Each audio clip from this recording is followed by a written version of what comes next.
నమస్తే అండి, కే సీడ్స్కి స్వాగతం. నేను మీ సౌజన్య. ఈరోజు మన స్పెషల్ నిమ్మకాయ పులిహోర, అలాగే ఆవపెట్టిన చింతపండు పులిహోర. పులిహోర రుచి ప్రత్యేకంగా చెప్పాల్సిన పని లేదు కదా, నోరూరించే రుచి. వీటిని టిఫిన్స్లోకి, స్పెషల్ అకేషన్స్లో కూడా చేసుకోవచ్చు. జర్నీలో కూడా ఈజీగా క్యారీ చేయొచ్చు. మరి టేస్టీగా ఈ రెసిపీని ఎలా తయారు చేసుకోవాలో చూద్దామా ఇప్పుడు. ముందుగా బౌల్లో 1 కప్పు బియ్యాన్ని తీసుకొని నీళ్లతో శుభ్రంగా 3-4 సార్లు వాష్ చేసుకోవాలి. ఇప్పుడు ఇందులో కప్పు బియ్యానికి 2 కప్పుల నీళ్లు పోసుకోవాలి. 2 కప్పుల వాటర్ అయితే ఎసరు మనకు కరెక్ట్గా సరిపోతుందండి. 1/2 టీ స్పూన్ పసుపు వేసుకోవాలి. అలాగే 1/2 టీ స్పూన్ ఉప్పు వేసుకోవాలి. 2 స్పూన్ల నూనె వేసుకుని ఉడికించుకోవాలి. అంతా ఒకసారి కలుపుకొని మూత పెట్టి మీడియం టు లో ఫ్లేమ్లో ఉడికించుకోవాలి. నీరు పూర్తిగా ఎగిరిపోయే వరకు మంటను లో ఫ్లేమ్లో పెట్టుకొని ఉడికించుకోవాలి. అన్నం పూర్తిగా నీరిగిరిపోయిన తర్వాత చల్లారబెట్టుకోవాలి. అన్నం పొడి పొడిలాడుతూ ఉండాలండి. ఇప్పుడు ప్యాన్లో 3 టేబుల్ స్పూన్ల నూనె వేసుకొని వేడి చేసుకోవాలి. చింతపండు పులిహోరకైతే నువ్వుల నూనె చాలా బాగుంటుందండి. నిమ్మకాయ పులిహోరకు ఏ ఆయిల్ అయినా వేసుకోవచ్చు. రిఫైన్డ్ ఆయిల్ కూడా చాలా బాగుంటుంది. నూనె వేడయ్యాక 2 టేబుల్ స్పూన్ల వేరుశనగ గుండ్లు వేసుకోవాలి. అవి కొద్దిగా వేగిన తర్వాత 1 టేబుల్ స్పూన్ పచ్చిశనగపప్పు వేసుకొని వేయించుకోవాలి. 1 సెకండ్ వేయించుకొని 1 స్పూన్ మినపప్పు వేసుకొని వేయించుకోవాలి. ఇప్పుడు కొన్ని జీడిపప్పును వేసుకోవాలి. ఇలా పప్పులు ఒక్కొక్కటిగా వేయించుకుంటూ వేసుకుంటే అన్ని పప్పులు బాగా వేగుతాయండి. జీడిపప్పు లైట్గా వేగిన తర్వాత 1 స్పూన్ ఆవాలు వేసుకొని అవి చిటపటమనగానే 1 స్పూన్ జీలకర్ర వేసుకోవాలి. వెంటనే 2 రెమ్మలు కడిగి ఆరబెట్టిన కరివేపాకును వేసుకోవాలి. అలాగే 3 ఎండుమిరపకాయలు తొడిమెలతో సహా వేసుకోవాలి. 3 పచ్చిమిరపకాయలు మజ్జిగ చీల్చి వేసుకోవాలి. పచ్చిమిరపకాయలు చీల్చి వేసుకుంటే కారం బాగా పడుతుందండి.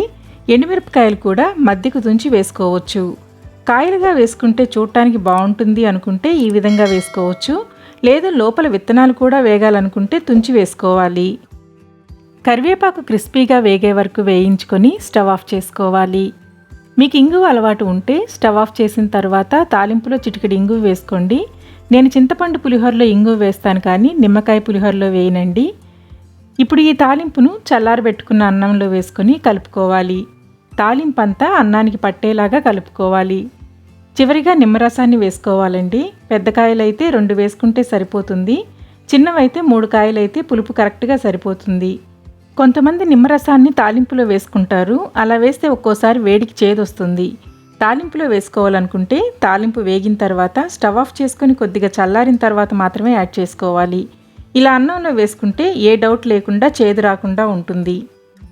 చివరిలో ఉప్పు చెక్ చేసుకొని ఉప్పు యాడ్ చేసుకోండి. నేను ఇక్కడ 1/2 టీ స్పూన్ యాడ్ చేశానండి. అన్నం ఉడికించేటప్పుడు 1/2 టీ స్పూన్ వేశాను. ఇప్పుడు 1/2 టీ స్పూన్, మొత్తం 3/4 టీ స్పూన్ పట్టిందండి నాకు. మీరు ఉప్పు పులుపు చెక్ చేసుకొని టేస్ట్ని బట్టి యాడ్ చేసుకోండి. చివరిగా 1 టేబుల్ స్పూన్ కొత్తిమీర ఆకులను సన్నగా తరిగి వేసుకోవాలి. అంతా బాగా కలుపుకొని అన్నాన్ని అదిం పెట్టి పక్కన పెట్టుకోవాలి. ఇలా అదిం పెట్టి పెట్టుకోవటం వలన పులుపు అన్నానికి బాగా పడుతుందండి. ఇంతేనండి, చాలా ఈజీ కదా. ఈ పులిహోరలోకి ఊరగాయ వేసుకొని ఆలు చిప్స్ నంచుకొని తింటుంటే ఉంటుందండి. టేస్ట్ అద్దిరిపోతుంది. లాంగ్ జర్నీస్ చేసేటప్పుడు క్యారీ చేయొచ్చు, త్వరగా పాడవదు. నైట్ ప్రిపేర్ చేసుకుంటే నెక్స్ట్ డేకి చాలా బాగుంటుందండి. మరి ఈ టేస్టీ రెసిపీ నచ్చినట్లయితే లైక్ చేసి తెలిసిన వారందరికీ షేర్ చేసి సపోర్ట్ చేయండి ఫ్రెండ్. అలాగే ఆవపెట్టిన చింతపండు పులిహోరను తయారు చేయటం చూద్దామా ఇప్పుడు. ముందుగా 200 ml కప్పుతో 1 కప్పు బియ్యాన్ని తీసుకుంటున్నానండి. బియ్యాన్ని శుభ్రంగా వాష్ చేసుకుని 2 కప్పుల వాటర్ని యాడ్ చేసుకోవాలి. కప్పుకు 2 కప్పుల వాటర్ కరెక్ట్గా సరిపోతుందండి. ఇందులో 1 టీ స్పూన్ పసుపు వేసుకొని అన్నాన్ని మీడియం టు లో ఫ్లేమ్లో ఉడికించుకోవాలి. నిమ్మకాయ పులిహోరకు పసుపు తక్కువగానే పడుతుంది కానీ చింతపండు పులిహోరకు పసుపు ఎక్కువగానే పడుతుందండి. అన్నం పూర్తిగా ఉడికి నీరు తీస్తున్నప్పుడు 2 ఇంచుల దంచిన అల్లాన్ని వేసుకొని అన్నం మీద మూత ఉంచి 10 నిమిషాలు పక్కన పెట్టుకోవాలి. ఇలా అల్లం పేస్ట్ను వేడన్నం మీద ఉంచితే అల్లం ఘాటు అన్నానికి పడుతుందండి, మంచి వాసన వస్తుంది. కొంతమంది సన్నగా తరిగిన అల్లాన్ని తాలింపులో వేస్తారండి. తాలింపులో వేసి అల్లం వేయించితే అల్లం ఘాటు పోతుంది. అల్లం ముక్కలు పంటి కింద పడినప్పుడు అందరూ ఇష్టపడకపోవచ్చు కదా. 10 నిమిషాల తర్వాత అన్నం మీద మూత తీసి వెడల్పుగా ఉండే ప్లేట్లో చల్లారబెట్టుకోవాలి. అల్లాన్ని దంచి వేసుకున్నాం కదండి, ఇందులో పీచు ఉంటే తీసేసుకోవాలి. అన్నం వేడిగా ఉన్నప్పుడే కడిగి ఆరబెట్టిన కరివేపాకును 2 రెమ్మలు వేసుకోవాలండి. అలాగే 2 స్పూన్ల నువ్వుల నూనె వేసుకొని అన్నమంతా కలిసేలాగా కలుపుకోవాలి. ఇలా ఆయిల్ వేసుకొని కలుపుకోవటం వలన అన్నం పొడి పొడిలాడుతుంది. అలాగే ఆవపిండి వేసుకున్నప్పుడు అన్నం ఎండిపోయి డ్రై అవుతుందండి. ఇలా ఆయిల్ వేసుకుంటే డ్రై అవ్వకుండా ఉంటుంది. ఇప్పుడు బాండీలో 1 స్పూన్ ఆయిల్ వేసుకొని వీడియోలో చూపించిన సైజులో చిన్న ముక్క కట్టింగ్ ఊను వేసుకొని 2 సెకండ్లు వేయించుకోవాలి. కట్టింగ్ ఊను వేసుకుంటే పులిహోర చాలా రుచిగా ఉంటుంది, మంచి వాసన వస్తుందండి.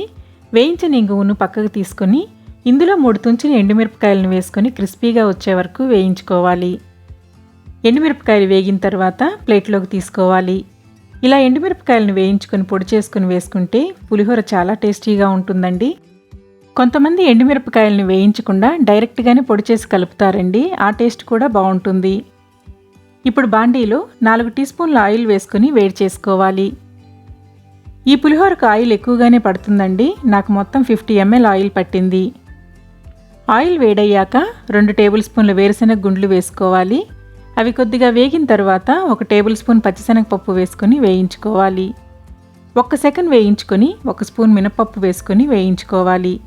1 స్పూన్ ఆవాలు, అవి చిటపటమన్న తరువాత 1 స్పూన్ జీలకర్ర వేసుకోవాలి.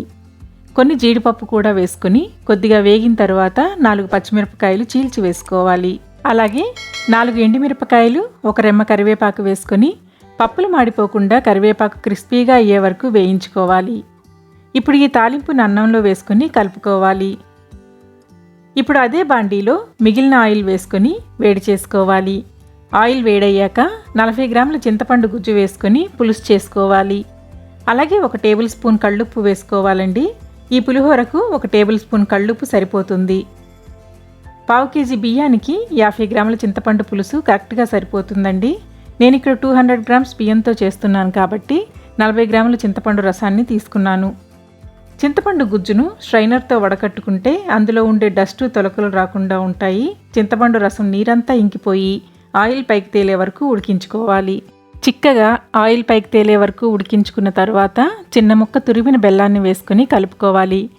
పులుపుకి బెల్లం తగిలితే పులుపు విరిగి కమ్మగా ఉంటుందండి, తీయగా అయితే ఉండదు.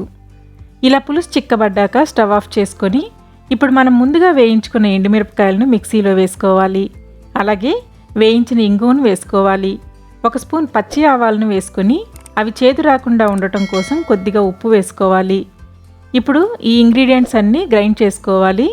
ఇంగువ బాగా మెత్తగా మెదగాలండి. మీరు చిన్న రోట్లో దంచుకుంటే ఒక్కొక్కటిగా దంచుకోండి.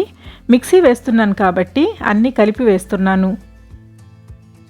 ఇప్పుడు చింతపండు పులుసును అన్నంలో వేసుకొని అన్నమంతా కలిసేలాగా కలుపుకోవాలి. అలాగే మనం రెడీ చేసుకున్న ఆవాల ఇంగువ పొడిని వేసుకొని కలుపుకోవాలి.